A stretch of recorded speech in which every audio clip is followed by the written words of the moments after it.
Hola, ¿qué tal? Yo soy Cristian Joel nuevamente y el día de hoy vamos a hablar sobre un nuevo tema más de la anatomía.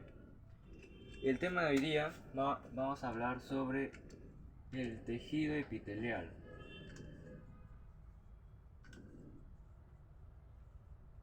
En ocasiones anteriores ya habíamos visto sobre la histología, anatomía, sobre la histología y los tipos de tejidos, los tres tipos de tejidos que derivan. Bien, y este es uno de los principales. ¿Se acuerdan que habíamos visto cuatro tipos de tejido: tejido epitelial, muscular, conectivo y nervioso?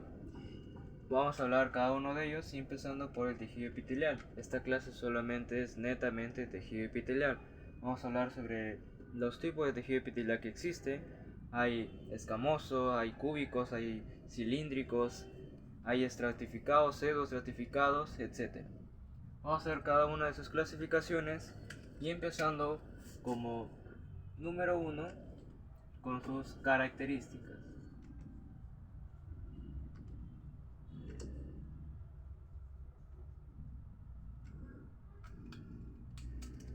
Como punto número uno, el tejido epitelial es avascular.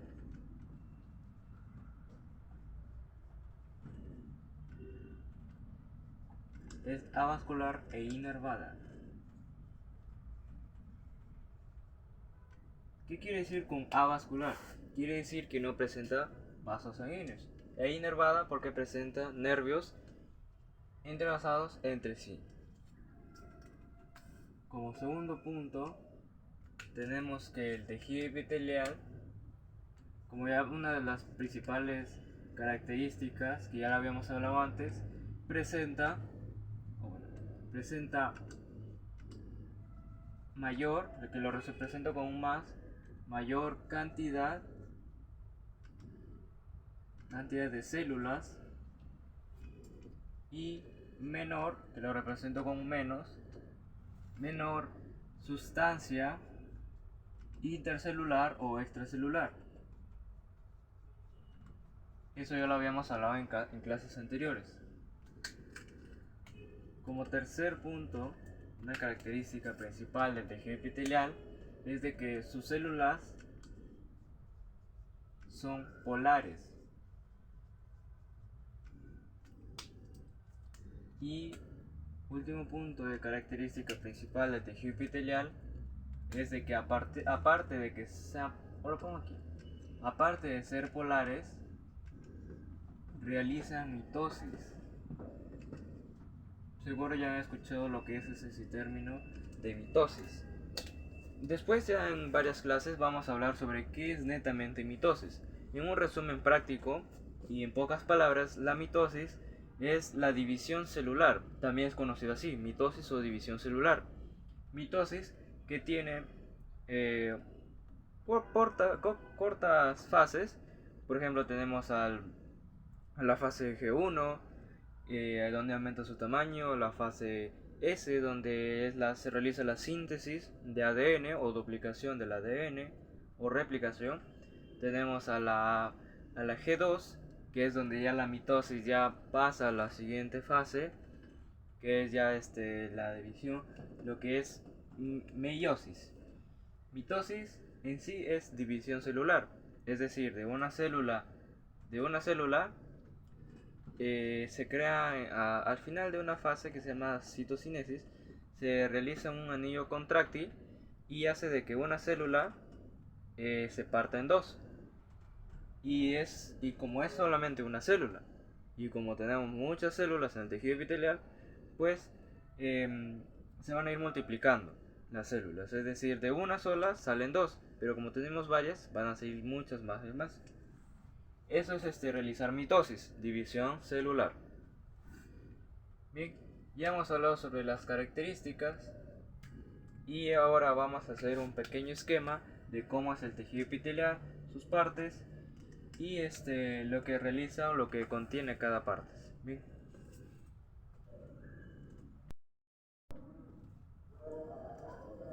Bien, para continuar y terminar con esta parte del número uno, las características, tenemos a una estructura o esquematización del tejido epitelial. Vamos a nombrar las partes. Esta parte de aquí es el llamado tejido epitelial.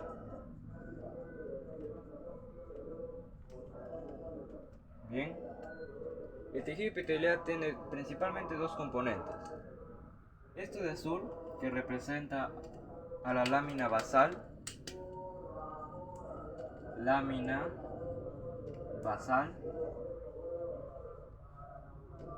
que contiene, pues la lámina basal contiene al colágeno 3, 4 y 7. Y esta parte de verde que está debajo de la lámina basal es la llamada lámina reticular.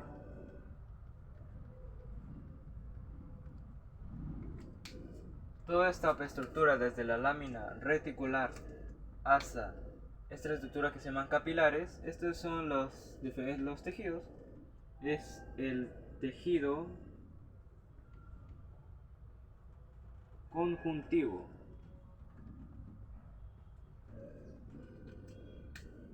Y en sí, el tejido epitelial pues contiene el tejido conjuntivo y su lámina basal, pero la unión de lámina basal y lámina reticular forman la unión de los dos a la membrana basal. Es decir, la unión de esto, que es la lámina basal, más la lámina reticular, forman a la membrana basal. Y esas son las dos partes fundamentales del tejido epitelial, que es la parte superior o intermedia, que es la membrana basal, que es la unión de la lámina basal con la lámina reticular, con el tejido conjuntivo, que es lo que se ubica en la parte de abajo. Otro dato es de que encima del tejido epitelial se puede encontrar queratina, solo en algunos tejidos, no en general. Y estos son los capilares, que entre ellos pues comparten agua, iones, etc. Bien, ahora vamos a pasar con el punto número 2, hablando sobre las funciones del tejido epitelial.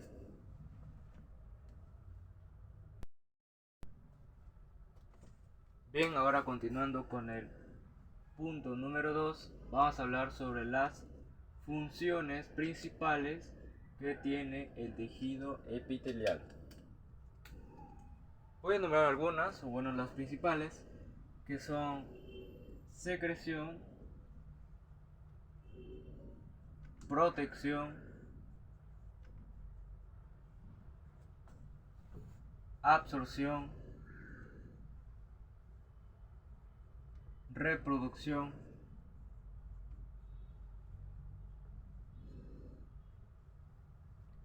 revestimiento,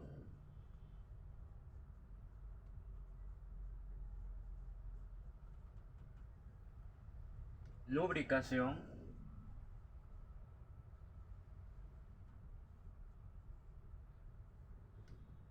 sí, esas serían las principales funciones del tejido epitelial. Y como punto número 3, y aquí ya empezamos a hablar sobre los diferentes tipos de tejido epitelial, vamos a hablar sobre cada uno de los tipos de tejido epitelial. Bien.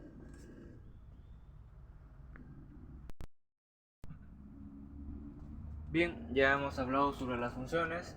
Ahora vamos a hablar como punto número 3 sobre los tipos de epitelio. Como punto número A, o primera clasificación, tenemos el epitelio revestimiento, y que se clasifica en epitelio simple. Bueno, vamos a ver más todavía. Epitelio simple. Y el epitelio simple es de solamente una capa, porque hay de 2 a más o hasta varias. Y el epitelio simple quiere decir de una capa y de que van a encargarse de proteger a las demás capas. O sea, se encarga de básicamente protección a las demás o a las que siguen. El epitelio simple se clasifica en tres: epitelio simple plano, cúbico y cilíndrico. El plano lo encontramos mayormente en sistema respiratorio, como alvéolos pulmonares, el sistema cardiovascular, endotelio y mesotelio. Y tenemos su representación así, que como dice el simple plano, sus células son planas. Es decir, el epitelio simple plano, sus células van a ser, la anchura es mayor que la altura. El epitelio simple cúbico, tenemos a la superficie de los ovarios el túbulo contorneado proximal, el túbulo contorneado distal, que se encuentra en el sistema excretor, específicamente por los riñones, y los bronquios terminales, que es el sistema respiratorio. Y tenemos su presentación así. Ahí la profundidad, la altura y la anchura son aproximadamente la misma medida. La altura, la profundidad y la anchura son aproximadamente casi iguales, su longitud. Y el epitelio simple cilíndrico lo encontramos en el sistema digestivo, el estómago, el intestino delgado, intestino grueso y la vesícula biliar. La vesícula biliar, hay una pregunta, o muchas personas hacen esa duda: ¿de qué se encarga la vesícula biliar? Su función es netamente de almacenar a la bilis, no produce la vesícula biliar. La vesícula biliar no produce la bilis, lo que produce es el hígado. La vesícula biliar solo almacena ese bilis que se ha producido por el órgano voluminoso que es el hígado. Y esta es su representación. La del simple cilíndrico, la altura es mayor que la anchura, caso contrario al epitelio simple. Y por eso es que las células son más alargadas, porque la altura es mayor que la anchura. Bien, y terminado el epitelio simple, vamos a ver a los siguientes epitelios.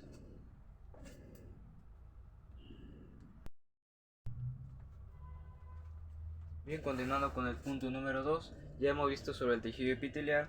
Ahora vamos a hablar sobre el tejido estratificado o epitelio.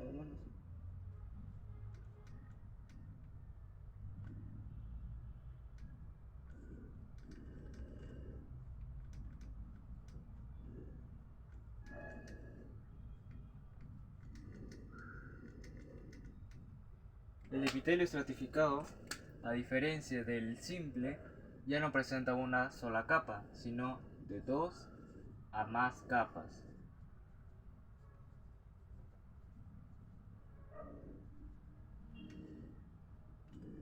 El epitelio estratificado se clasifica en tres, y al igual que el simple: epitelio estratificado plano, cúbico y cilíndrico. El plano es netamente, o se encarga, o bueno, cumple funciones de roce y fricción.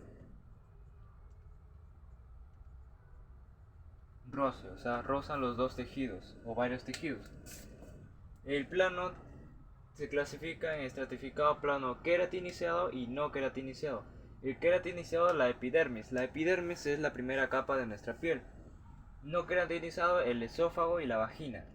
Hablamos de roce y fricción. ¿Por qué la vagina? Porque la vagina, aparte de tener una longitud de 7 centímetros, cuando entra el órgano copulador del sistema masculino, que es el pene, ingresa en la vagina y va a originar un roce y fricción, y por lo tanto presenta un epitelio estratificado plano no queratinizado.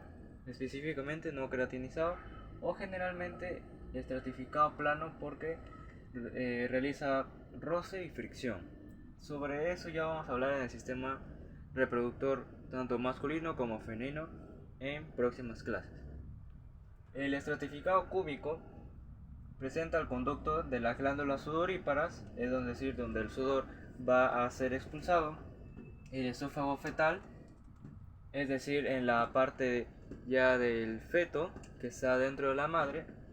Folículo ovárico. Y el epitelio estratificado cilíndrico, está la uretra membranosa o el fornix del ojo. Bien, terminado el epitelio estratificado, vamos a ver con el punto número 3 al epitelio pseudoestratificado.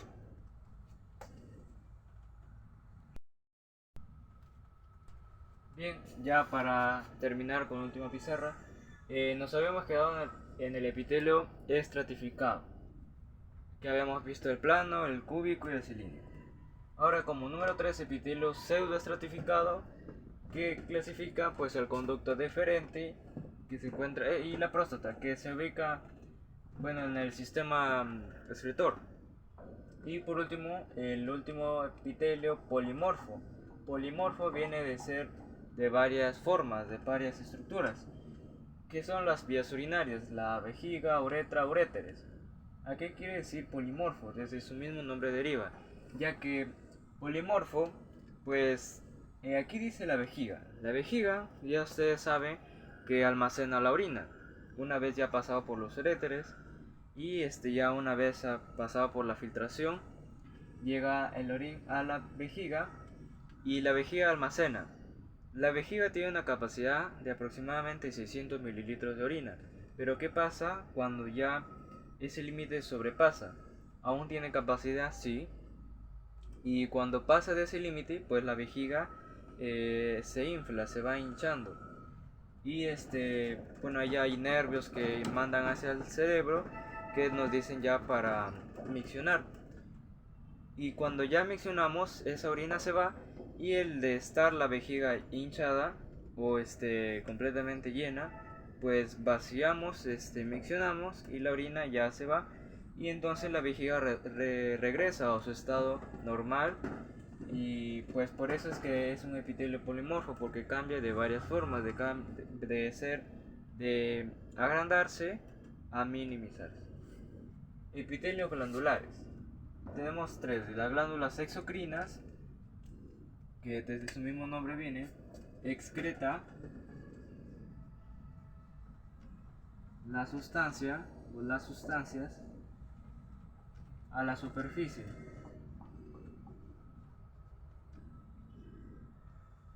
Tenemos aquí un esquema. Bueno, esto de aquí, lo de azul, este es el tejido. Y esto de aquí, que parecen gotas, son gotas de sudor. Y pues presenta dos partes. Esta parte que es como que una bolsita es el llamado adenómero. Y este conducto pues es el conducto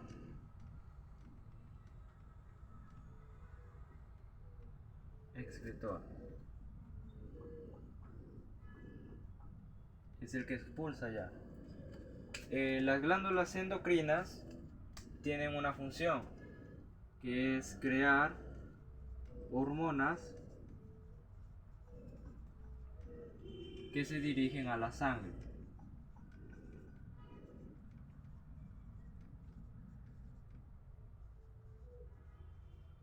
Y por último, las glándulas anficrinas, que tienen dos clasificaciones, tanto exocrinas y endocrinas. Ahí por ejemplo tenemos un ejemplo tenemos glándulas exocrinas y endocrinas, pues el hipotálamo, y endocrinas pues que produce varias hormonas. Una de ellas es por ejemplo la oxitocina, y una característica principal es que la oxitocina participa en la contracción del útero y la eyaculación de la leche de las mamas en las mujeres al momento de dar de lactar a sus hijos. Bien, con todo eso hemos terminado con el tema de hoy de tejido epitelial. Muchas gracias por haber llegado hasta aquí. Dale me gusta, suscríbete y activa la campanita de notificación para que no te pierdas ninguno de mis videos que voy publicando. Muchas gracias.